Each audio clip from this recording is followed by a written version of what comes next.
Assalamualaikum warahmatullahi wabarakatuh.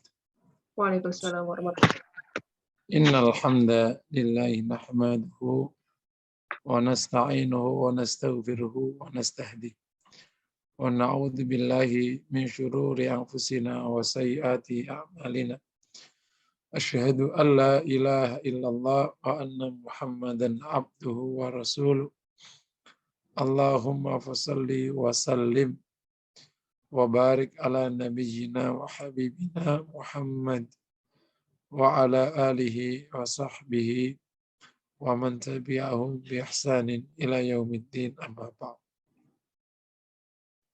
Para peserta kuliah FAI yang dirahmati Allah, kuliah Tazkiyatun Nafas, kita panjatkan syukur kepada Allah.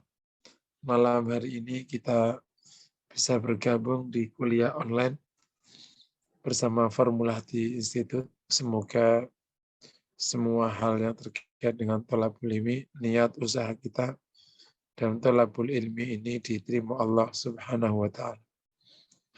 Kita juga berdoa semoga Allah limpahkan kepada kita sakinah, rahmah, karunia kepada kita karena kita berada di majelis ilmu. Namanya kuliah, namanya seminar, pengajian, kajian, itu semuanya masuk kategori majelis ilmu. Kita akan bahas di pertemuan kita ini tentang hubungan tipu daya setan dengan syahwat. Bapak Ibu yang berbahagia, setelah kita udah kaji modus dan langkah-langkah setan atau tipu daya setan, kita juga udah bahas tentang solusi menghadapinya. Nah, ada satu hal lagi yang harus kita cermati kaitannya dengan variabel penyimpangan. Itu di samping ada setan, ada yang namanya syahwat.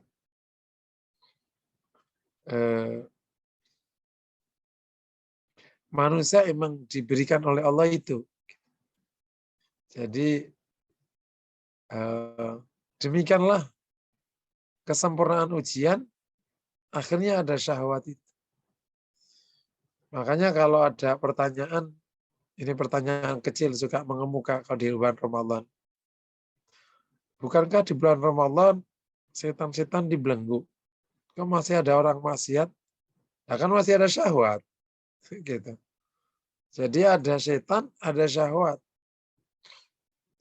Ini menjadi variabel penyimpangan. Makanya kendalinya ada ilmu, ada akal ya yang memberikan pertimbangan baik buruk. Kemudian juga ada malaikat. Ya.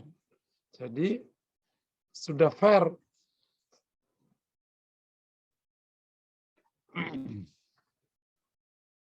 Kalau setan menggoda, kita berdoa kepada Allah. Nah, nanti Allah akan bantu. Kalau syahwat untuk mendorong-dorong, ada akal.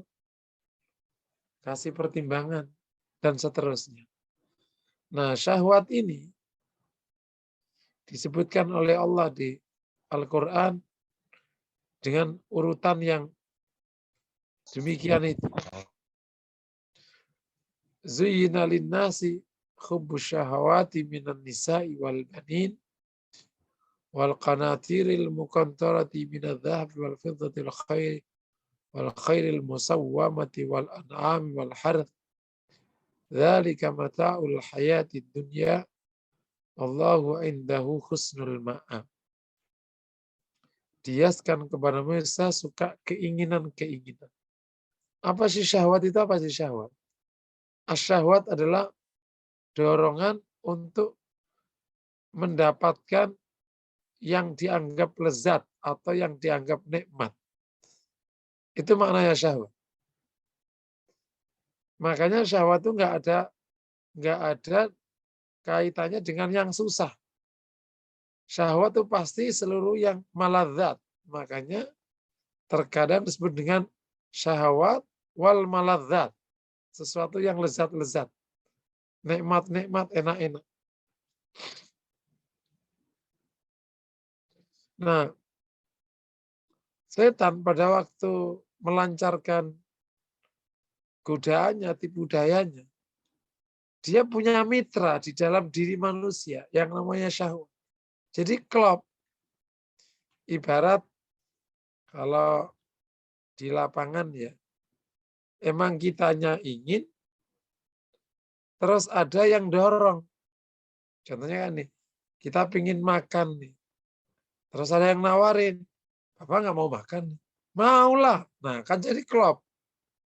Terus ada polisi, nggak boleh makan, nunggu Pak Direktur. Nah, jadi kira-kira nanti tektokannya begitu. Setan ini akan bermitra dengan syahwat. Makanya kalau syahwatnya itu memang belum terkelola, kena modus sekali langsung nyaut. Ibarat kata gitu. Tapi kalau tadi emang kita pingin makan, tawarin sama OB, Bapak mau makan? Ayo kalau mau, kata dia. Kan nunggu Pak Direktur dulu. Gampang. Direktur mah kita ini aja. No, emang OB-nya tadi emang lagi empat sama direkturnya. Tapi kalau yang kita kuat, oh nggak boleh deh, kita nunggu Bapak dulu lah. Ya nggak etis. Nah, itu namanya udah mulai ada masuk pertimbangan. Saya ulangi lagi ya. Jadi di samping ada setan, kita juga punya titik. Titik lemah namanya syahwat. Dan itu sekaligus menjadi kesempurnaan ujian. Menjadi kesempurnaan variabel ujian. Karena memang Allah tegaskan dunia ini tempat ujian. Maka harus ada variabel-variabel ujian. Ada perangkat-perangkat ujian. Ya kalau enggak, ya enggak jadi ujian. Nah, salah satu perangkatnya namanya syahwat. Allah yang sebutkan, Zuyyina linnasi hubbu syahawati minan nisa'i wal banin. Dihiaskan kepadamu suka keinginan-keinginan. Siapa yang menghiasi itu? Allah yang tetapkan itu. Gitu. Makanya disebutkan Zuyyina ya. Di sini nggak disebutkan siapa yang menghias-hiasi itu. Beberapa ulama mengatakan itu setan. Tapi para mufasir belakangan enggak. Itu memang Allah yang tanamkan itu. Kenapa? Karena di dalam otak manusia penelitiannya itu memang ada di otak manusia ini ada bagian dan itu paling dominan suka pasangan. Yang laki suka perempuan, yang perempuan suka laki. Gitu. Terus ada sekian persen suka anak-anak. Sekian persen memang harta. Sekian persen ini, sekian persen ini. Memang ada di tempatnya di otak itu. Jadi setan itu datang, manusia sudah ada syahwatnya. Makanya kalau kita lihat di hadis tentang masalah dunia kan, ad-dunya khulwatun khadira, fanadirun kaifa ta'malun. Dunia itu manis dan hijau, dan Allah akan lihat apa yang kalian kerjakan. Nah, jadi emang istilah kata kalau kita buat petanya, kita ini punya keinginan yang seneng-seneng. Kita, Allah kasih kita keinginan yang seneng-seneng. Gak ada orang yang cari yang susah-susah. Sukanya yang nemat-nemat, yang keren-keren, yang bagus-bagus. Pasti gitu. Memang ada keinginan itu. Kemudian tempat yang kita huni juga menyenangkan. Gitu kan? Iman khulwatun khadir, manis dan hijau dunia itu. Kemudian ada yang ngipas-ngipasin, namanya setan. Ya klop lah. Makanya dalam konteks ini, Islam itu bukan menihilkan syahwat atau menghabisi syahwat. Tapi Islam itu menata syahwat, mengelola syahwat. Karena keinginan itu manusiawi. Makanya yang dikerjakan bukan menghabisi syahwat, tapi mengelola diri dalam memenuhi keinginan itu. Sehingga keinginan yang dipenuhi tadi atau waktu proses memenuhi keinginan itu, nanti ujungnya itu adalah kebahagiaan dan ridhanya Allah. Jangan sampai memenuhi keinginan yang ujungnya nanti murka Allah dan kecelakaan. Celaka hidup. Kayak orang makan. Kalau ia makan yang halal, thayyib, ya dia bahagia. Senang di dunia, kenyang. Di akhirat dapat pahala. Karena makannya barang halal. Begitu dia makan yang haram, tabdir israf, dari cara yang haram, di sini nggak bahagia, ya karena kan makan barang haram kan sakit kan. Di akhirat jadi berkah. Jadi kita bukan sedang mematikan syahwat, menihilkan syahwat, tapi kita disuruh mengelola syahwat.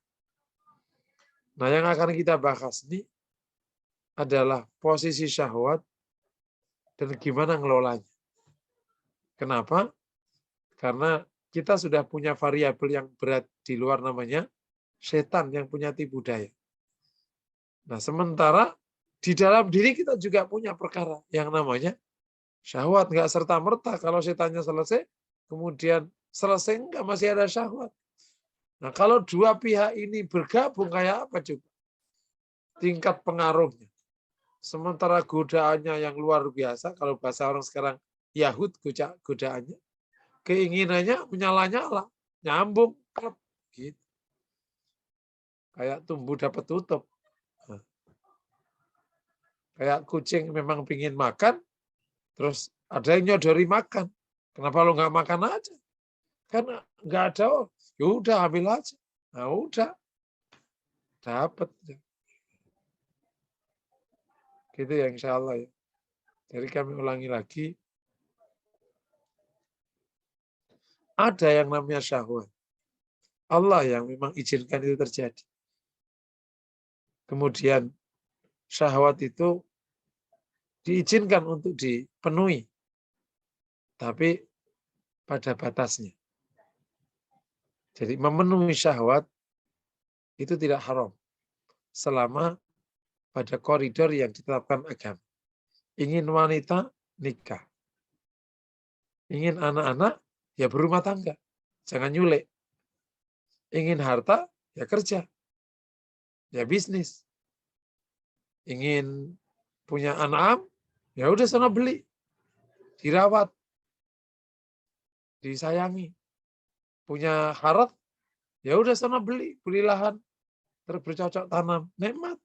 Boleh, boleh. Pahala. Selama kau memenuhi syahwat ini pada koridor syariah, berpahala.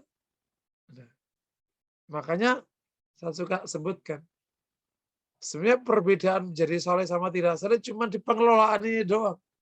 Kalau praktek hidupnya kan mirip-mirip. Yang maksiat punya istri, yang taat juga punya istri. Yang maksiat makan, yang taat juga makan. Cuman makannya beda. Ini koridor, ini enggak koridor. Dan lain sebagainya. Bisa dipahami insya Allah. Nah, syahwat itu ada, bukan tidak ada. Ada pada manusia. Jelas ayatnya. Zujina linnasi hubbu syahawati minan nisa'i wal banin. Ini beda dengan maka itu syaitan.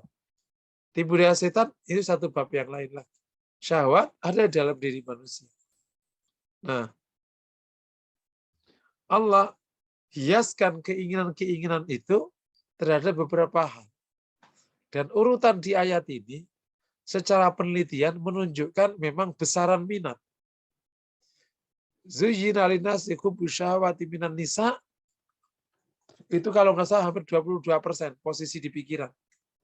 Dominan memang. Laki suka perempuan, perempuan suka laki. Itu paling dominan. Kemudian nanti ada anak-anak setelah itu, ada harta setelah itu, baru yang lain-lain. Ada keinginan dalam otak manusia. Nah, sehingga akhirnya ketika dipenuhi, dia senang. Kalau nggak dipenuhi, ya dia sengsara. Islam mengatur proses pemenuhan ini. Paham ya? Mengatur proses pemenuhan supaya bahagia. Kalau nggak dipenuhi, sedih. Itu yang namanya rohbaninya, kependetaan. Nggak nikah, ya nggak bisa, harus nikah. Gitu. Dipenuhi itu urusan itu. Makan, ya harus dipenuhi makan itu.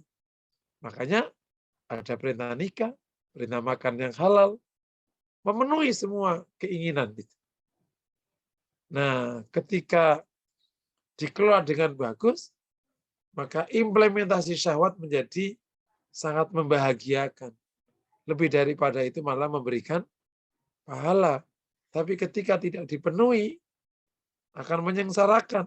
Dan agama nggak nggak nggak suka dengan pola syahwat dimatikan itu. Gitu. Memang persepsi orang beragama seakan-akan syahwatnya mati. Itu beda Islam dengan yang lain. Islam ketika mengajarkan agama, manusia dimanusiakan. Gitu. Ada makan, ada nikah, dan seterusnya. Nah, ketika dia tidak dipenuhi atau dipenuhi dengan prosedur yang keliru, itulah petakannya manusia. Di dunia maupun ya. Jadi kami ulangi lagi, poin pertama bahwa setan punya mitra yang cukup potensial pada diri manusia namanya syahwat. Yang kedua, syahwat itu memang ada, ditanamkan, diizinkan oleh Allah ada di situ. Allah yang izinkan terjadi. Oleh karena itu nomor 3, Islam bukan mematikan syahwat, tapi mengelola syahwat. Makanya ada istilah dhabtun nafsi anis syahwat. Mengendalikan diri dari keinginan-keinginan itu. Makanya ditegaskan oleh Allah, wa amma man khafa maqama rabbih wa nahan nafsa anil hawa.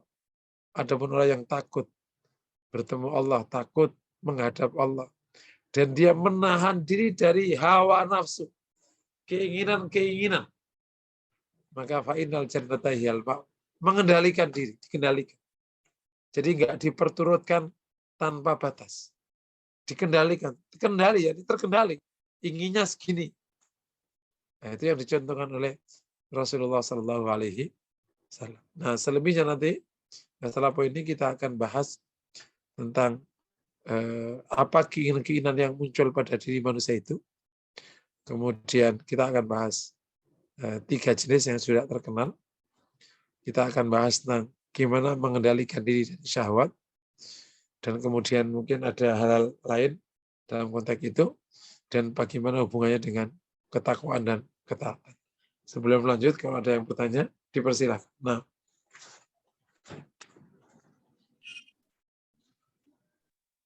Baik Ustaz. Alhamdulillah ini sudah ada yang raise hand.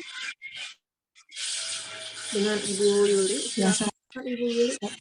Assalamualaikum Ustaz. Waalaikumsalam. Ustaz, bisa nggak kita bedain yang mana syahwat, yang mana bisikan setan, Ustaz? Barangkali dengan itu mungkin penyelesaiannya itu masing-masing lain gitu Ustaz ya. Mohon penjelasan Ustaz. Iya, Masya Allah ya. Memang terkadang kalau secara global itu kadang sulit untuk dibedain. Mana waswasa syaitan, mana yang asli dari keinginan manusia.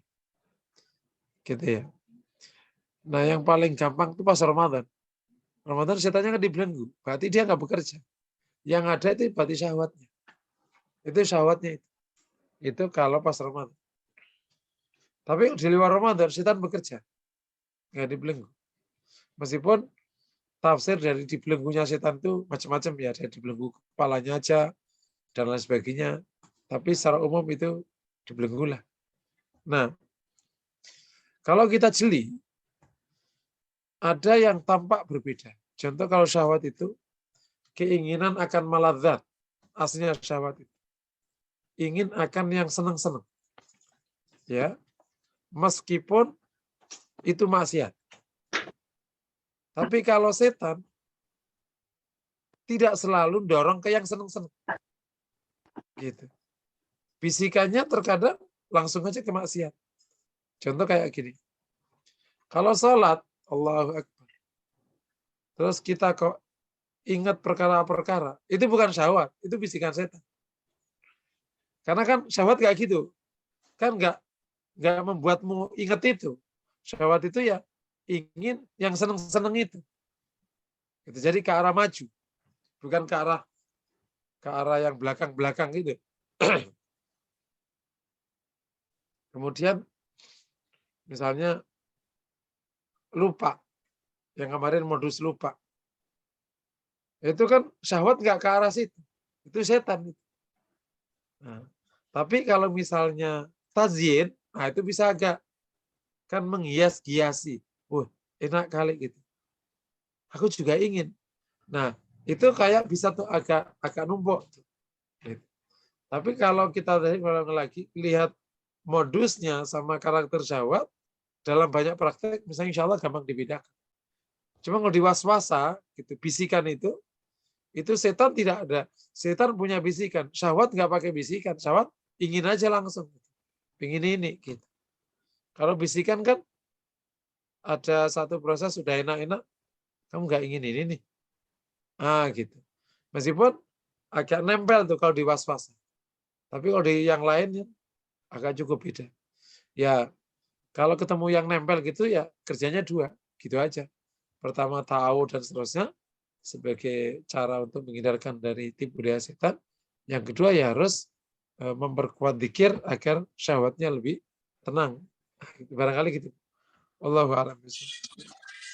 Ustadz, kalau yang misalkan gini Ustadz ya, contohnya gini Ustadz, kita melihat sesuatu gitu, terus kepengen gitu Ustadz ya, terus sudah dialihkan gitu, tapi itu tetap muncul Ustadz, lain waktu keluar lagi gitu loh yang inginan tadi itu Ustadz, itu berarti syahwat Ustadz ya?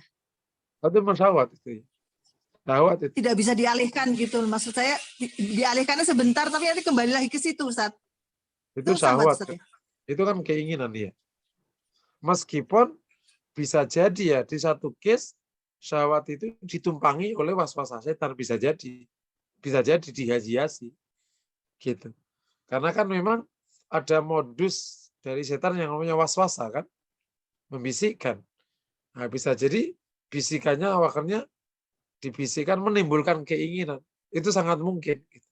Tapi kalau di-cut katakan sampai muncul keinginan itu memang udah syahwat sendiri. Nah, jadi kayak contohnya anak-anak itu ya Ustaz, kalau udah minta mainan itu nggak mau yang lain meskipun diganti yang lebih mahal itu gitu syahwat, kan Ustaz, nggak mau itu juga kan ya syahwat itu. Syahwat ya Ustaz, iya, itu kan syahwat. Ya, ya. Tapi kan kalau di praktek Ya. kan ada keinginan anak muncul karena dibisikin sama temennya kamu tadi kan waktu di sekolah. Apa ya lo, kamu nggak punya ini ya? Sampai rumah dong minta sama mama lo. Nah, di rumah akhirnya dia ngerengek. Itu kan ada variabel sebelumnya. Gitu. Nah, syukuran. Iya. Ya, lanjut ya. Nah, iya, Ustaz. Apa itu syahwat?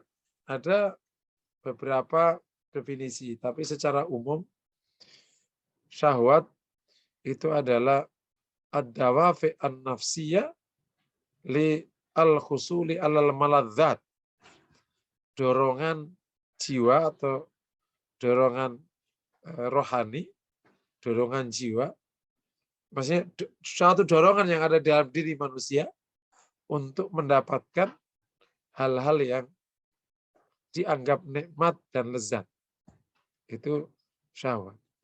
Terus sebagian ulama mengatakan asyahwat adalah at-tawafi an-nafsiyah ilal ma'asi. Dorongan dalam diri manusia untuk menjalankan hal-hal yang maksiat. Ya kelihatannya ini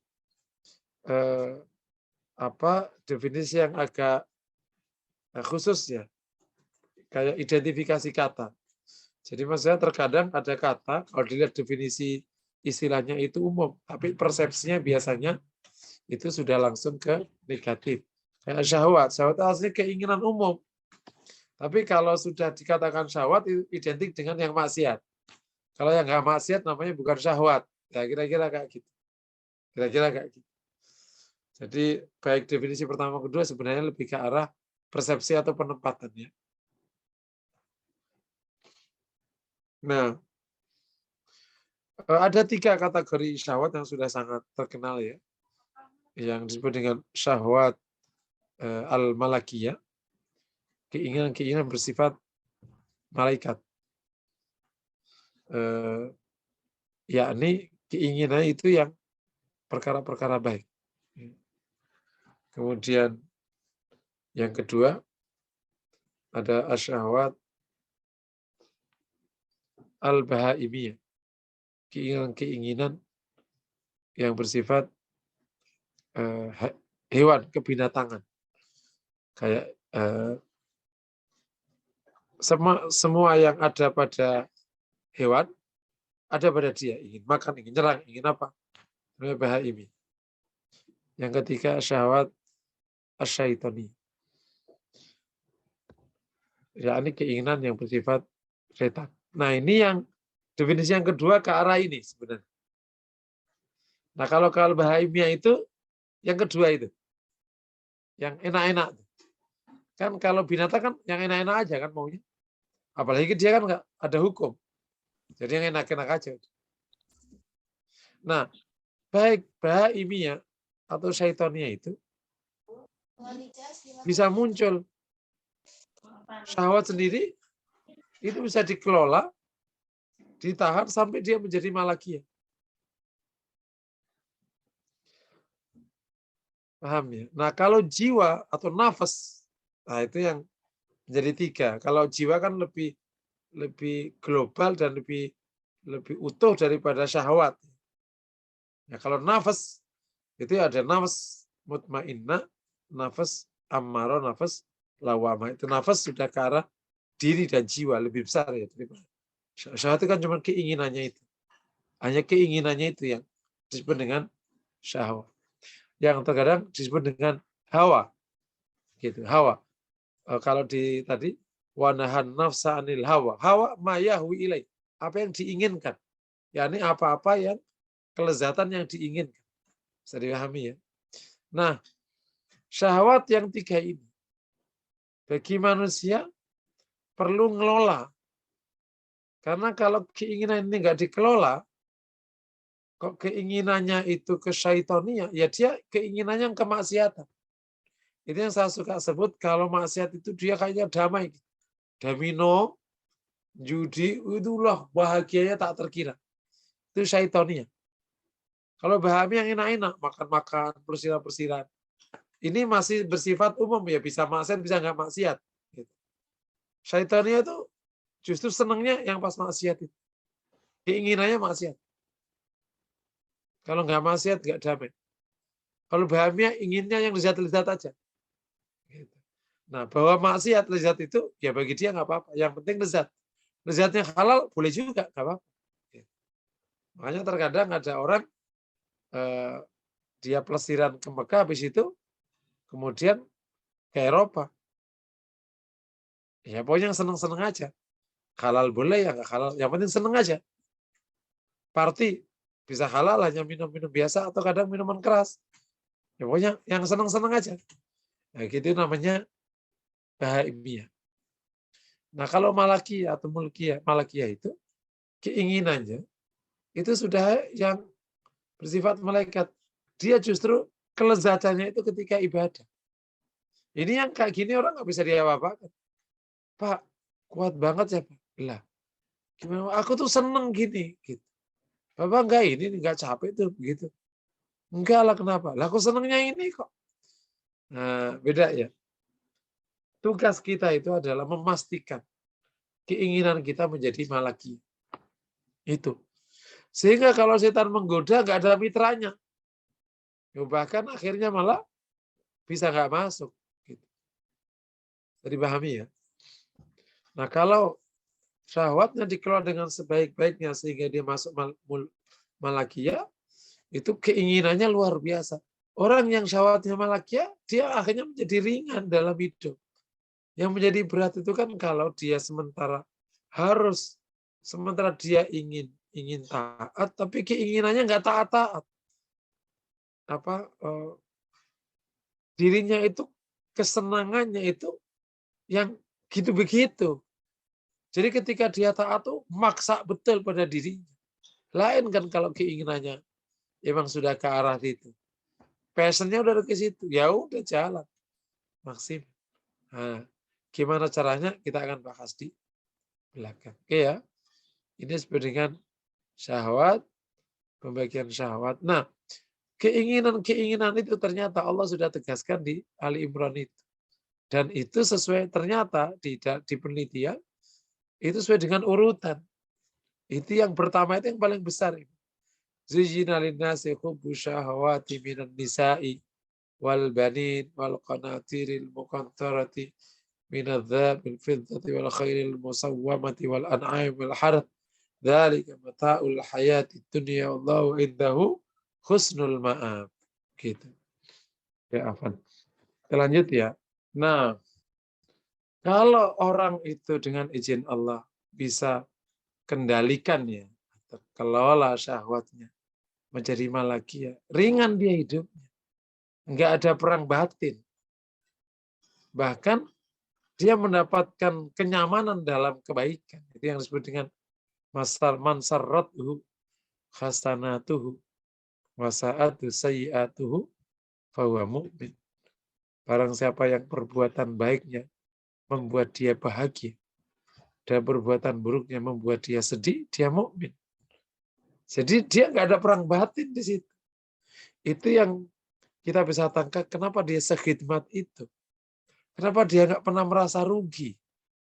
Kenapa dia nggak merasa lelah. Karena dia menemukan kelezatannya. Kan syahwat itu kan dorongan dalam diri untuk memenuhi kelezatan. Nah dia menemukan kelezatannya dalam ketaatan. Ya udah, lezat sekali dia di sana. Masya Allah. Paham ya? Nah, Allah urutkan itu, keinginan-keinginan itu adanya di wanita, anak-anak, harta, terus seterusnya. Oke ya. Ini keinginan ini nih, kalau nggak dikelola, ini keinginan ini anunya nol. Kalau dikelola, jadi sumber kebaikan. Begitu dia nikah, maka seluruh tindakan dia memenuhi syahwatnya dalam pernikahan berpahala besar. Gitu. Tapi kalau nggak nikah, ya jadi bahaya. Gitu. Makanya sampai sahabat itu heran.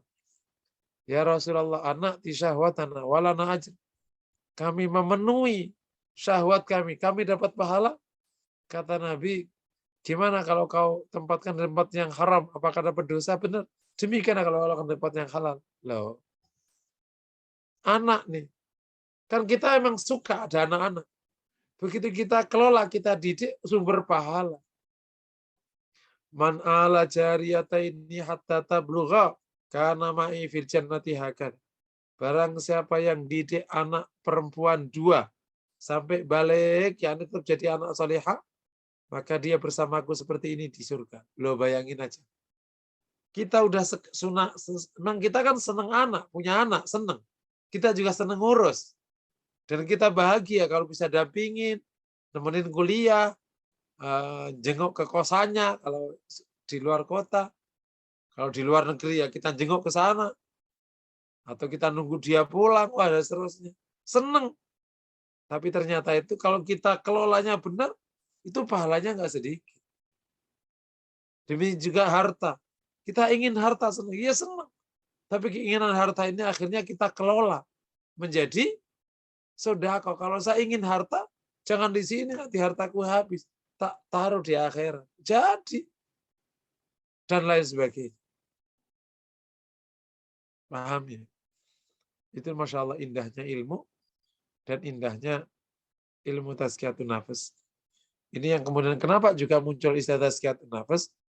Karena dulu pernah terjadi satu budaya keberagamaan yang dipelopori oleh sebagian ya orang-orang yang suka ke ilmu hati ini, kemudian masuk ke hal yang berlebihan, sehingga menjauhi kehidupan yang normal, tidak kerja, makan dari sampah, sisa-sisa makanan orang, bahkan menjauhi wanita. Dan Rasul menikah. Nah ini yang meskipun itu tidak besar, tapi pernah terjadi ya, sehingga para ulama mutaakhir menggunakan istilah tazkiyatun nafas saja. Nah, gitu. Sehingga juga sekaligus mengingatkan kita untuk menjadi orang yang bersih hatinya, justru harus tetap menjadi manusia yang biasa. Jangan manusia yang tidak biasa, yang tidak menikah, yang tidak punya anak, yang tidak bekerja, dan lain sebagainya. Karena agama ini harus menjadi agama ini untuk manusia. Dan untuk beragama dengan baik harus menjadi manusia. Padahal manusia punya keinginan, makanya dikelolalah keinginannya itu justru supaya menjadi sumber kebahagiaan di dunia dan di akhirat. Oke ya, bisa dipahami insya Allah. Oke, sampai poin ini. Silakan kalau ada yang bertanya. Nah, saya bantu. Assalamualaikum Pak Ustadz. Mohon pencerahannya bahwa syahwat itu mitranya dengan setan. Bagaimana kolaborasi antara hati dan akal dalam mengelola syahwat untuk melawan setan? Jadi hati itu kan yang pemutus perkara terakhir ya. Yang di situ ada niat, adanya keputusan. Keputusan itu kan niat ya. Niat itu keputusan. Tempatnya ada di hati. Nah, sebelum sampai ke hati, syahwat kan mendorong-dorong keinginan. Nah, kalau syahwatnya belum terkelola dengan sangat baik, apalagi setan masuk dengan bisikannya, maka dorongannya ke arah maksiat. Itu namanya syahwatnya syaitoniyah. Gitu. Bukan hanya khayawani atau bahaimiyah, tapi sudah turun lebih di bawah lagi syaitoniyah, memang dorongannya ke maksiat semua. Nah, akal ini bisa ngasih pertimbangan. Gitu. Itu dosa. Itu nanti bahaya untuk kau. Nah, akal yang bisa ngasih pertimbangan itu jika akal isinya adalah agama. Itu yang menjelaskan kenapa hadis mayuritillahu bi khairan yufaqihu fiddin. Barang siapa yang Allah kehendaki baik, Allah pahamkan agamanya. Akal yang punya konten agama di dalam otaknya tuh, dia akan ngasih pertimbangan. Karena kan agama itu kan aturan hidup. Nah, akal ini ada konten aturan hidup. Oh, itu maksiat, itu dosa. Itu juga udah ngerem. Dampaknya berat loh ya. Murka Allah, macam-macam. Aku nggak takut dosa. Ini orang nggak takut dosa. Nah, itu dialog itu nanti akan terjadi. Sampai kuatan mana? Kuatan ilmunya yang ada ini atau kuatan syahwatnya. Makanya kalau akal kok nggak punya konten agama, ya ngasih pertimbangan. Nah, kan dia nggak tahu kalau itu nggak boleh. Ibarat ada anak kecil main-main, nah bapaknya nggak tahu kalau itu ada marka-marka jalan. Dia sudah dikasih tahu, jangan ke sini, jangan ke sini. Ya udah lewat aja. Ya akhirnya ketemu binatang buas. Memang udah nggak boleh mesti. Nah gitu. Nah, akal semakin banyak kontennya tentang kebaikan, berdampak ke sini. Tapi cukup nggak? Akal berdiri sendiri nggak cukup. Karena kalau dorongannya terlalu kuat, akalnya kalah juga ujungnya. Makanya di samping akalnya dikuatin, diisi dengan konten yang baik dan kuat. Awas, jangan kayak gitu. Syahwatnya juga dikendalikan. Sehingga nanti hati akhirnya bisa mutusin. Nggak terpengaruh oleh syahwat, tapi terpengaruh oleh ilmunya itu. Sehingga akhirnya hati-hati, oke, enggak. Kalau ini yang iya, itu namanya hubungan antara akal sama hati. Wallahu a'lam. Nah, tadi sudah saya terangkan tadi ya tentang apa tadi pembagian syahwat, terus apa itu tingkatan keinginan yang ada. Emang itu faktual banget tuh, ilmiah sekali. Memang Quran ya, begitulah mukjizat ya firman Allah. Nah, sekarang tiba gimana dampak kalau syahwat tidak terkelola. Ya. Kalau syahwatnya nggak terkelola, berarti ya nggak tahu dapat jadi apa itu. Ya kalau nggak dikendalikan, ya syahwatnya akan cenderung terus. Dia maunya ingin yang enak-enak aja. Gitu. Yang enak-enak ini ya bisa halal, bisa nggak halal, tergantung. Makanya orang yang suka makan haram dikasih daging halal, ya seneng aja. Bisa juga ya ternyata ya, si sapi ya, saya pikir babi doang yang enak gitu. Misalnya gitu. Nah, dibilang minta. Yang pertama, akan merasakan dampak buruk syahwat itu di dunia. Karena setiap keinginan yang tak terkendali sebenarnya adalah petaka. Contoh, makan kok nggak dikendalikan, ya udah kan, muntah. Makan, nggak dikendalikan. Kan kamu udah makan 2 piring, tenang aja, masih enak. Waduh, kekenyangan aku, muntah. Ya kan? Itu yang paling gampang contoh. Apalagi ingin begadang, sakit kepala. Itu otomatis karena dunia ini termasuk manusia dibuat oleh Allah sudah ada aturan, sudah batas-batasnya. Begitu melampaui batasnya, keinginannya nggak terkendali, berarti tidak pada batasnya, maka berdampak pada kehidupannya di dunia. Itu yang pertama.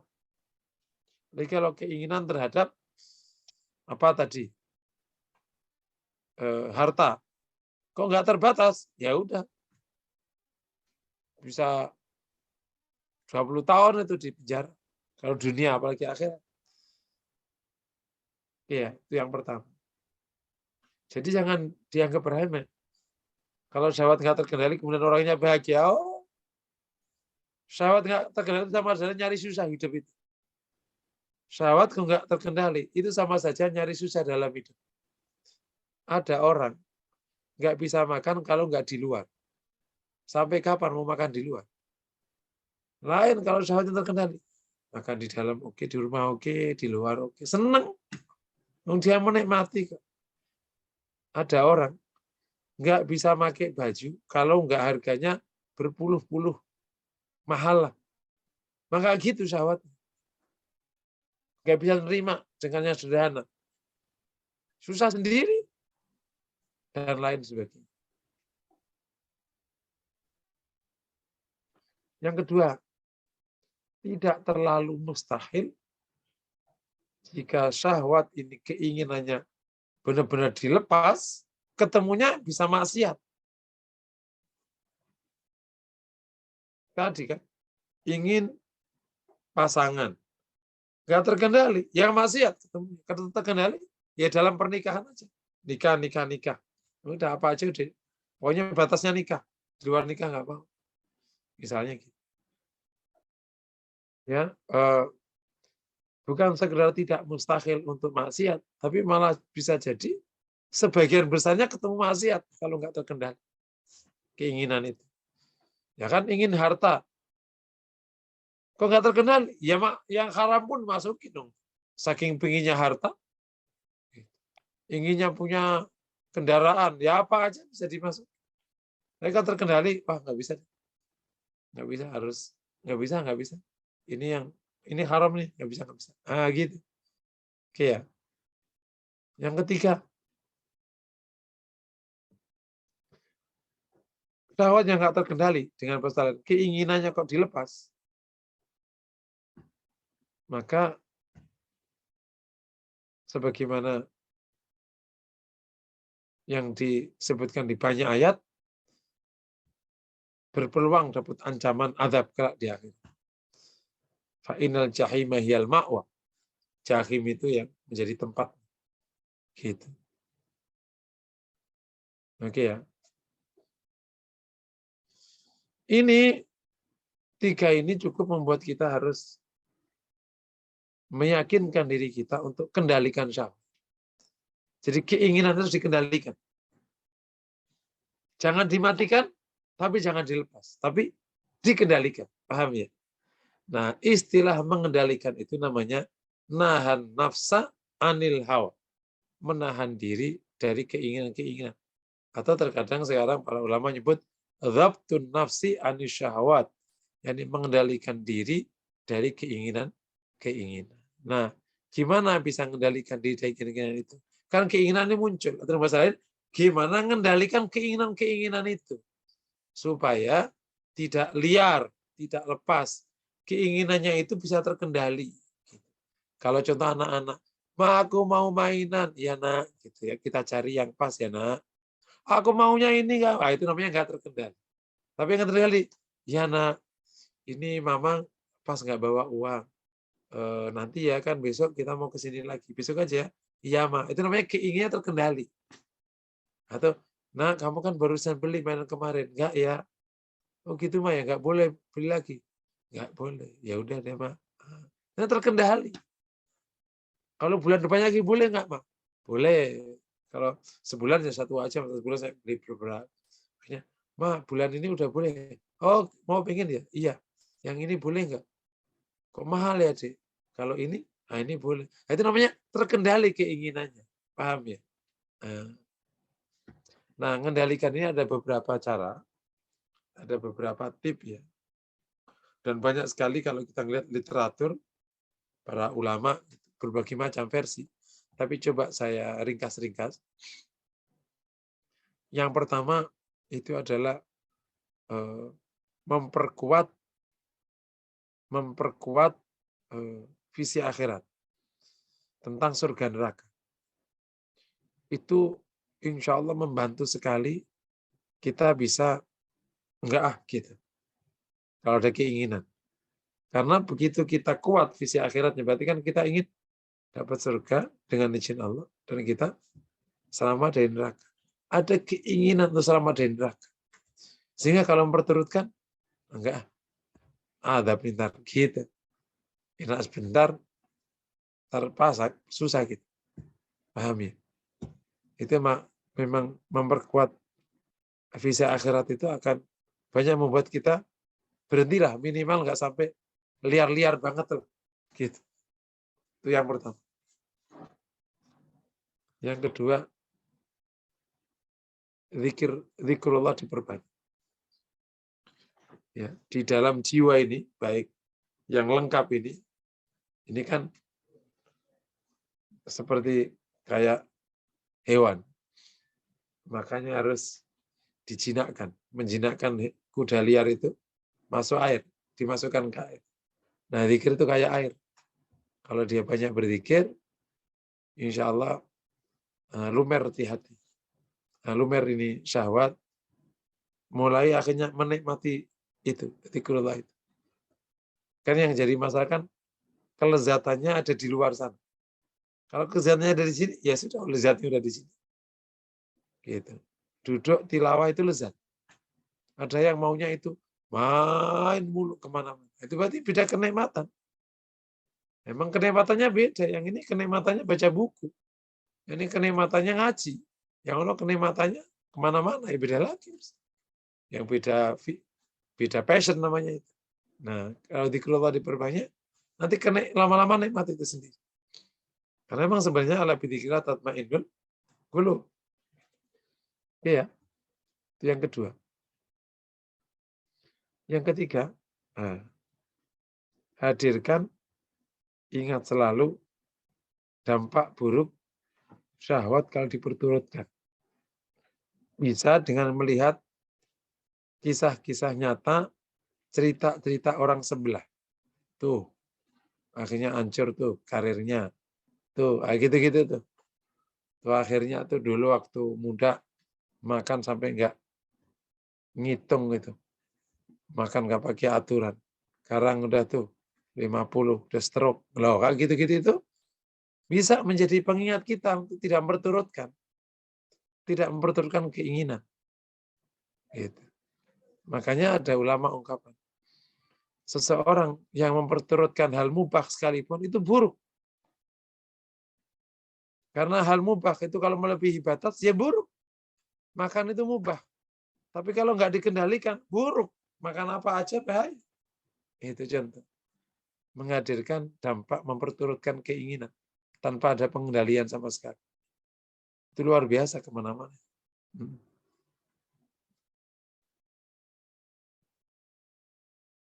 Nomor 4. Termasuk dalam pengendalian diri itu adalah tolabul ilmi. Dengan bahasa lain, isi pikiran Anda dengan konten syariah sekuat-kuatnya. Sehingga mampu menjadi mitra dialognya. Begitu ada keinginan, kita bisa jawab. Gitu. Istilah kata gini, kalau anak-anak lagi ngerengek, Ma aku minta itu. Nah, ini mainan sudah kau beli 5 bulan yang lalu. Kamu nggak ingat? Enggak, Ma. Ntar, Mama tunjukin. Loh, sampai belum kau buka segelnya. Nah, akhirnya kan bisa kendali kan? Nah, kamu udah umur 9 tahun. Masa belinya mainan? Udah waktunya kamu itu bukan ini. Udah baca buku atau apa. Ah, Mama gini. Nah, coba deh. Nah, bisa menjadi mitra dialog. Karena ada konten. Yang jadi masalah nggak ada konten. Ya, terus gimana? Siapa yang bisa mengatakan keinginanmu itu boleh atau nggak boleh? Kan konten. Kalau nggak ada, ya udah diturunkan. Kalau nggak ngerti juga batasnya. Nah, paham ya? Oke, itu nomor 4 ya. Nomor 5 yang bisa kita lakukan dalam untuk bisa menahan atau mengelola keinginan-keinginan itu adalah menyeringkan diri kita di lingkungan baik, benar, sehingga keinginan kita itu ke arah situ. Jadi yang menarik, teori keinginan itu muncul dari panca indera. Dan yang paling cepat itu mata. Makanya iklan itu antara suara saja dengan visual, kekuatan pengaruhnya ke visual. Karena mata itu lebih kuat pengaruhnya daripada telinga. Gitu. Tapi seluruh yang masuk panca indera, jadi kalau Anda tidak pernah dengar iklan tertentu, pasti nggak punya ingin. Tapi karena dengar iklan itu. Nah, jadi kalau yang didengarkan, yang diperhatikan, yang dilihat, itu semua bentuk kebaikan, keinginan kita ke arah situ. Kalau mau buat simulasi, adik kakak kembar, ya, adik kakak kembar, taruh yang pertama ini di lingkungan baik, dengernya Quran macam-macam. Yang ini dengernya yang haram-haram itu, yang musik haram, yang apa namanya, yang ngomong kontennya nggak baik ya. Terus pergaulan juga bebas dan macam-macam semua. Terus setelah simulasi berapa hari, ada yang buat simulasi seminggu, katakan lebih dah, sebulan, 40 hari. Terus kita tanya, apa yang kau inginkan? Pasti dia bilang, aku ingin hafal Quran. Aku ingin pagi hari itu duduk hafal Quran. Kemudian nanti kalau duha sholat, kemudian sambil murojaah. Habis itu aku makan kecil. Habis itu terusin. Habis itu nanti istirahat. Kalau ini, gua mengkelapa aja enaknya itu. Jadi Anda tidak mungkin menginginkan yang tidak Anda pernah lihat atau nggak ada dengar. Nah, gitu. Makanya kalau pendengaran sama penglihatannya dipenuhi, yang baik, keinginannya ke yang baik. Tapi kalau enggak, keinginan yang buruk-buruk. Itu namanya syahwatnya menjadi syaitonia. Minimal jadi bahaimiyah. Hidup banyak untuk memperturutkan yang lezat-lezat aja. Gitu. Tanpa makna. Nah, tentu terakhir, mujalatus sholihin. Bertemu orang saleh mempengaruhi. Suatu saat, kok bisa ya? Iya. Apa enaknya gini? Ya, kamu nggak bisa ngerasain. Itu juga mempengaruhi. Gitu. Apa enaknya sih? Pagi ngaji, sore ngaji. Kamu ini mah nggak ngerti. Coba kamu ikutin. Lama-lama nikmat. Nah, gitu. Terkadang kita kalau katakan ngomong sama preman, apa sih enaknya kayak gitu? Bukankah yang enak itu kalau malam geleng-geleng atau apa? Coba kamu rasakan deh. Malam itu tidak begitu. Kamu ngaji atau kamu zikir. Coba kamu rasakan sebulan aja. Atau 2 minggu aja. Nah, ini juga bisa menjadi sumber-sumber keinginan menjadi terkelola atau terkendali. Tentu banyak hal kalau di beberapa literatur macam-macam. Tapi kira-kira ke arah situlah cara-cara mengendalikan syahwat. Akhirnya apa? Kalau syahwat itu didapat atau dikendalikan, akhirnya ketemunya, keinginan itu ketemunya yang baik-baik. Gitu. Dan ketika kita mengatakan keinginan yang baik-baik, itu bukan berarti kita sama sekali keluar dari sifat kemanusiaan. Syahwatnya tetap aja itu. Ingin wanita, tapi yang baik. Yakni carinya yang salihah. Terus nikah. Ingin anak-anak, ngelola anaknya, senang ngurus anak. Tapi anaknya diurus dengan dasar Islami. Sehingga menjadi anak-anak yang salihah. Yang membuat dia nyaman ketika anaknya itu salihah. Bukan ketika anaknya jingkrak-jingkrak nggak jelas. Paham? Karena ada orang tua itu nyaman ketika anaknya pacarnya buahnya. Lo laris banget. Pacar lo berapa? 14. Astagfirullah. Nah, dia senang kalau anaknya punya pacar 14. Itu berarti beda keinginan. Kemudian dia ingin ini, ketemunya, itu namanya syahwatnya sudah malakiyah. Paham ya? Syahwat malakiyah bukan berarti menghabisi semua keinginan. Tapi keinginan yang ada di situ itu telah berubah menjadi prosedur kebaikan. Bukan prosedur kemaksiatan. Paham ya insya Allah? Mungkin sampai poin ini. Silakan kalau ada pertanyaan. Nah. Ya. Ya Ustadz, alhamdulillah. Ini ada pertanyaan dari Ibu Min. Pak Ustadz, apakah syahwat itu sama dengan nafsu? Silakan Ustadz. Jadi istilah nafsu ini perlu ya, nafsu yang dalam konteks bahasa Indonesia, bukan bahasa Arab. Nafsu kan bahasa Arabnya namanya nafas. Ya, meskipun kalau dia marfu ya nafsu. Tapi nafas yang dalam bahasa Arab itu tidak sama dengan nafsu yang sudah menjadi bahasa Indonesia. Kalau nafsu yang sudah ada Indonesia itu sama dengan syahwat, sama. Meskipun nafsu dalam konteks bahasa Indonesia itu lebih ke arah keinginan-keinginan yang bersifat amarah. Gitu. Tapi keinginan non amarah bukan nafsu. Nafsu lo, gitu kan. Paham ya? Makanya ada istilah namanya hawa nafsu. Nah, tetapi kalau nafas ya, yang bahasa Arab itu maknanya lebih luas daripada syahwat. Nafas yang bahasa Arab makna pertama kali itu diri. Diri, bukan hanya jiwa, diri. Seperti ayat kullu nafsin dha'iqatul maut. Nafsin dha'iqatul maut. Setiap diri manusia akan mencicipi kematian. Yang kedua, nafas maknanya jiwa. Nah, seperti fa'alham wa nafsi wa ma sawwa fa'alhamaha fujuraha wa taqwaha. Jadi lebih lebih dalam lagi. Dan ada nafas yang maknanya syahwat. Bahkan lebih buruk lagi, maknanya adalah syahwat yang buruk. Yang tadi syaitoniyah. Itu wa inna nafsa la ammaratum bisu. Nafas itu suka merintah yang buruk. Nah itu. Jadi ada 3 ya. Makna nafas secara bahasa Arab. Nah, Allah. Iya, Masya Allah. Alhamdulillah. Pertanyaan selanjutnya Ustaz melalui chat. Saya bacakan. Assalamualaikum Pak Ustadz, Afwan izin bertanya. Apabila di saat kita sedang berhubungan sah suami istri, dan di saat sedang berjalan kita tiba-tiba berhayal sedang berhubungan badan pada orang lain, apakah hal tersebut termasuk syahwat atau hawa nafsu atau bisikan syaitan? Syukran Ustaz. Tafadhol Ustaz. Kelihatannya kalau dari konteks cerita, ketika akhirnya berkhayal kepada orang lain, itu masuk di bisikan setan. Karena kalau keinginannya berhubungan tadi, itu syahwatnya. Ya kan? Tapi tiba-tiba di tengah dia kok keinginan, itu berarti ada khayalan. Nah, masuk bisikan dulu itu biasanya. Bisikan, kemudian diarahkan ke lebih jauh. Itu kalau yang konteks cerita itu kelihatannya itu namanya bisikan setan. Ya, bisikan setan akhirnya numpang di syahwatnya. Ya, akhirnya kemana-mana bisa jadi. Nah, Allah.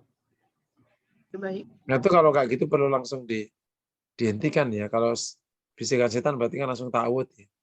Ta'awud, istighfar, nah, kemudian karena dia sedang begitu, sedang berhubungan kan, ya paling ta'awud insya Allah masih diizinkan. Nah. Oke, syukran Ustaz. Ada yang raisen Ustaz? Silakan. Bapak Khairul, silakan Pak Khairul. Ya, terima kasih Mbak Ina. Assalamualaikum Ustaz. Waalaikumsalam. Nah, ini terkait dengan hobi ini Ustaz. Kan ada orang yang punya hobi, punya baju yang banyak, kemudian punya hobi ganti-ganti kendaraan. Tapi mereka memang mampu, Ustaz. Ini kan kita nggak mungkin bertanya, Mbok, ini Mbok dibanyakin sedekahnya, sedekahnya. Kan kadang-kadang kita ngukur itu dengan ukuran badan kita sendiri, dengan ukuran kemampuan kita sendiri. Padahal dia itu udah, ya siapa tahu udah sedekahnya udah banyak, itu kan. Tapi masih ada sisa uang, ya dia mau ganti mobil, motor berulang-ulang tuh ya, model baru ganti. Nah itu kira-kira boleh nggak, Ustaz, atau ada batas-batasnya di mana, Ustaz, ya? Terima kasih, Ustaz. Iya. Jadi ada boleh, ada utama ya. Mas ya, di dalam pelaksanaan hukum itu batas minimalnya kan boleh. Ya ini selama tidak haram. Paham ya? Ada orang ganti-ganti mobil, ganti-ganti apa? Selama itu uang halal dan mobilnya dipakai untuk perkara halal, motornya dari uang halal pakai halal, boleh aja. Paham ya? Itu perkara boleh. Tapi utama apa enggak? Itu namanya kan dia punya keinginan tentang harta yang demikian itu. Paham ya? Menikmati harta se-level itu. Utama apa enggak? Nah, kalau utama tidak utama, itu tidak utama. Karena yang utama tidak begitu. Yang utama itu adalah tidak sampai gonta-ganti. Sederhana aja. Ya, normal lah. Gitu. Nah, meskipun kata sederhana ini agak berbeda satu dengan yang lain. Tapi ada ukuran normal, kata sederhana itu. Karena begitu dia gonta-ganti gitu, ada banyak kebaikan yang bisa terlewati. Yang mestinya tadi harta bisa dipakai untuk sedekah, ya kan uangku lebih banyak. Lah kan ini bisa dipakai juga ujungnya gitu. Contohnya kayak gini. Yang dipakai motor itu 300 juta, beli motor 300 juta. Lah kan kok bisa beli motor yang 30 juta, sisanya bisa dipakai. Ngapain? Lah kan aku juga sedekah di sana. Lah ini kalau kau sedekah kau lebih banyak lagi ketemunya daripada kau beliin motor kayak begitu. Misalnya gitu. Paham ya? Nah, tetapi dia tidak melakukan hal yang haram, semua dari harta yang halal dia. Nah, memang di sebagian orang ada yang tidak sanggup hidup turun dari standar itu. Ini kisah menarik meskipun tentu tidak sampai melampaui batas. Utsman bin Affan ketika jadi khalifah, ada seorang sahabat yang bertanya, ya khalifah, kenapa kau tidak bisa mengikuti Umar? Karena Utsman bin Affan itu memang dari orang kaya ya. Mungkin dari sebelum lahir. Kaya dari janin. Jadi memang dia keluarga kaya, dari kecil kaya, hidup udah biasa penuh kenikmatan begitu. Jadi Utsman itu tidak sampai sederhana. Emang dia hidupnya emang tinggi. Sebenarnya kalau dalam gaya hidup itu emang gaya hidupnya yang tinggi gaya hidupnya. Nah, oleh seorang sahabat, kenapa kau tidak bisa ngikuti Umar? Kata Utsman bin Affan, siapa orang yang sekuat Umar? Nah, dia nggak sekuat Umar. Umar itu mampu menekan keinginannya. Sehingga baju itu harus ditempel. Saya nggak bisa melakukannya. Ada orang emang nggak sanggup. Bapak bisa nggak makan di warteg? Saat mohon maaf, bukan aku nggak mau ya. Aku itu kalau makan itu langsung perutku sakit. Ustaz. Astagfirullah. Ente harus makan di tempat yang, iya Ustaz. Aduh, payah. Ente nggak bisa makan di emperan gitu, di atas got gitu, nggak bisa itu. Astagfirullah, nggak bisa Ustaz. Ya kan ada orang yang nggak bisa begitu, harus makan di tempat yang super bersih, yang api, yang bagus-bagus. Nah kayak gitulah kira-kira. Itu jadi yang penting sih standarnya itu yang penting tidak haram.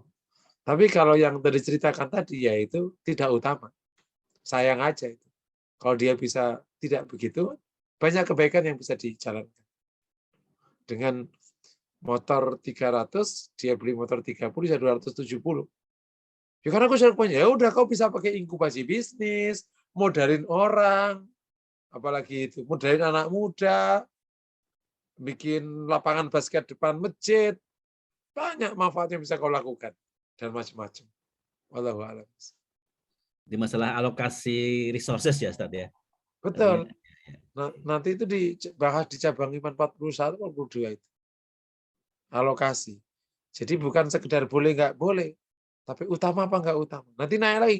paling utamanya yang mana? Nah, itu sudah Rasul adanya di paling utama. Ya hasilnya luar biasa. Makanya tadi ada ungkapan. Jadi memperturutkan mubahat atau menjalankan mubahat yang melampaui batas itu buruk. Gitu. Contoh, mohon maaf ya, orang nikah itu kan sunnah, ya kan nikah. Tapi kalau gini, nikah 4, yang keempat cerai tambah 1, nanti cerai lagi 1 lagi, terus cerai lagi 1 lagi, itu bagus nggak kalau kayak gitu? Kata dia, ya kan halal, ya perkara mubah yang melebihi batas itu buruk. Kayak orang makan, boleh nggak boleh. Tapi kalau makan itu harus keliling kota. Hari ini, kemarin kita makan di mana Pak? Kemarin kita makan lontong sayur itu di Cepete. Ada loh lontong sayur di Cipedak. Enak banget. Yuk kita ke sana yuk. Kerjanya setiap hari nyari lontong sayur. Ya itu namanya melampaui batas. Paham nggak kira-kira? Karena ada orang mau nyari sate. Oh, sate paling top itu sana loh. Wah, dapat lagi, sana lagi. Terus nanti habis itu nyari jengkol. Jadi hidupnya gitu aja gitu. Jadi sayang. Itu namanya mubahat yang melebihi batas, namanya buruk. Nah, Allah alam. Jazakallah, Ustaz. Oh, iya. Alhamdulillah. Sudah tidak ada pertanyaan lagi, Ustaz. Silakan. Oke ya, kita poin terakhir ya, Bapak Ibu yang dirahmati Allah. Jadi kami ulangi lagi, ada khutwatus syaitan, terus ada syahwat, dan syahwat ini ada pada diri manusia, Allah izinkan itu terjadi. Nah, pada saat yang sama, medan kita hidup ini juga menarik. Paham ya? Nah, medan kita hidup ini namanya ad-dunya. Dan Allah sebut sebagai khulwatun khadirah. Ya, Bapak Ibu bisa juga ulangi materi saya tentang dunia. Allah buat dunia ini memang melenakan. Memang kenikmatannya itu luar biasa. Meskipun tetap nikmat di akhirat. Tapi kan Anda belum mencicipi akhirat. Gitu. Sehingga kalau orang tidak jauh visi hidupnya, ya dia ada di sini aja. Melenakan. Terlenakan. Kemudian, sementara ada, maka itu syaitan. Sementara ada syahwat. Sementara tempatnya juga memang menyenangkan. Makanya disebut dengan mata ul-gurur. Mata itu apa sih? Mayutamata. Yang menyenangkan. Al-gurur yang melenakan. Terkait dengan menipu. Menipunya ini menipumu dari akhirat. Sehingga kalau kita nggak kelola betul keinginan, emang bisa lepas betul kendali. Karena tempatnya itu memang menyenangkan, dan ada dorongan untuk ke arah kesenangan-kesenangan. Meskipun itu di luar ketaatan, masuk kategori maksiat. Maksiat.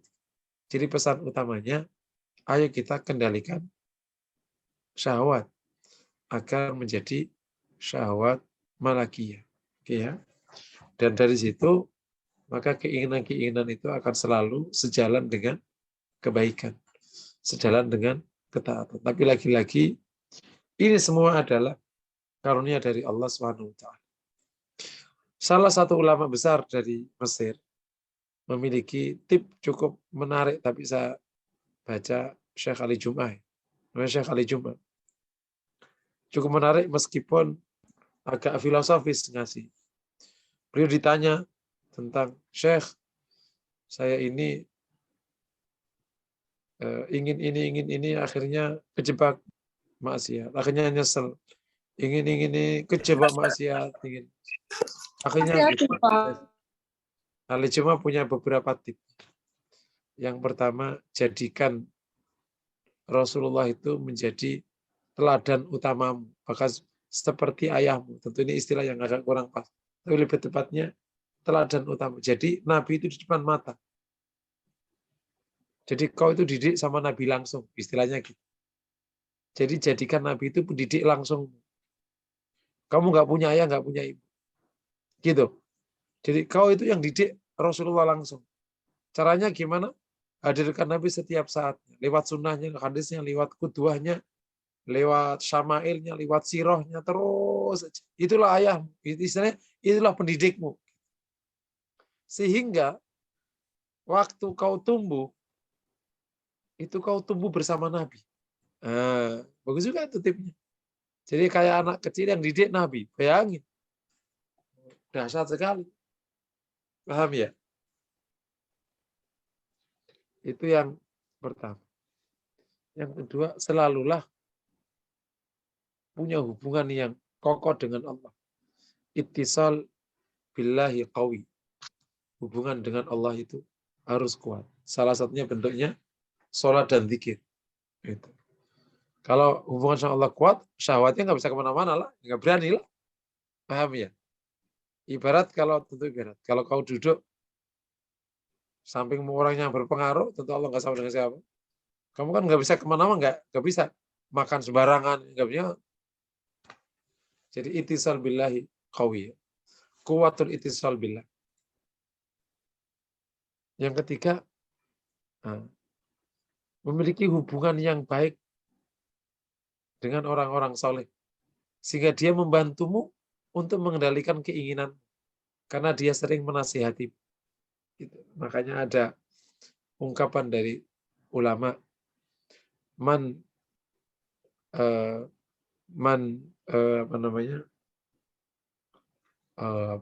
astagfirullahaladzim.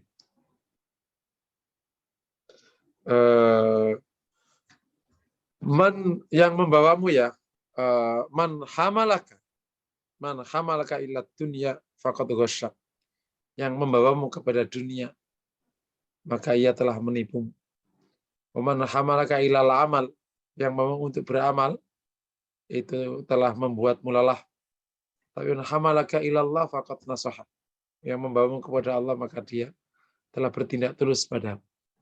Jadi istilahnya itu bukan sekedar beramal, tapi beramal kepada Allah. Jadi biar kita sampai kepada Allah SWT. Itu Syekh Ali Juma punya tip begitu, bagus sekali. Bisa ditambahkan dengan yang di atas, sehingga insya Allah kita punya beberapa cara untuk mengendalikan keinginan, dan hasilnya keinginan kita menjadi malaki. Selebihnya babnya dirahmati Allah, kami ulangi lagi.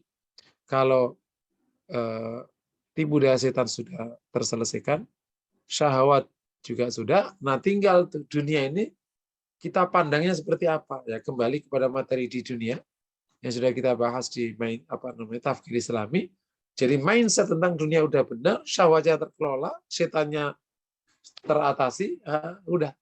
Insya Allah kita akhirnya berada di jalan yang baik dengan izin Allah. Mungkin demikian materi pada malam hari yang dapat saya sampaikan. Assalamualaikum warahmatullahi wabarakatuh. Iya, alhamdulillahirabbil alamin. Iya, Ustaz. Sebelum kita tutup kajian ini, mari sama-sama Ustaz kita tutup dengan doa yang insya Allah juga kita mendoakan kepada para jamaah Ustaz yang sedang sakit, yang sedang Allah uji, pada saudari kita dan para jamaah Ibu Wiin dan Bapak Agus, keluarga yang sedang Allah uji sakit. Semoga Allah sembuhkan dan semoga Allah beri kesehatan kembali. Silakan Ustadz untuk ditutup dengan doa. Bismillahirrahmanirrahim. Alhamdulillahirabbil alamin. Hamdan yu'afina wa mazida. Ya Rabbana lakal hamdu kama yanbaghi li wajhikal karim wa 'azimi sultanik. Shalli wa sallim ala nabiyyina Muhammad wa ala alihi wasallam ajma'in. Allahumma ighfir lana wa tub 'alaina innaka at-tawwabur rahim. Lana wa li walidina warhamhum kama rabbawna shighara. Allahumma ati nufusana taqwa wa zakina khairan min zakah ya rahman ya rahim. Irhamna.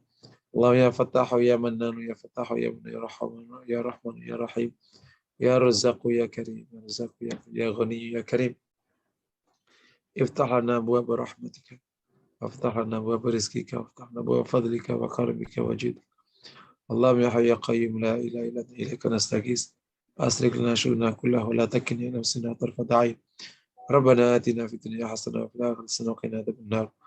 صلى الله وسلم على محمد وعلى آله وصحبه وسلم. الحمد لله رب العالمين. اللهم يا الله اشفي مرضانا اشفيهم شفاء آجلا شفاء يغادر سقما.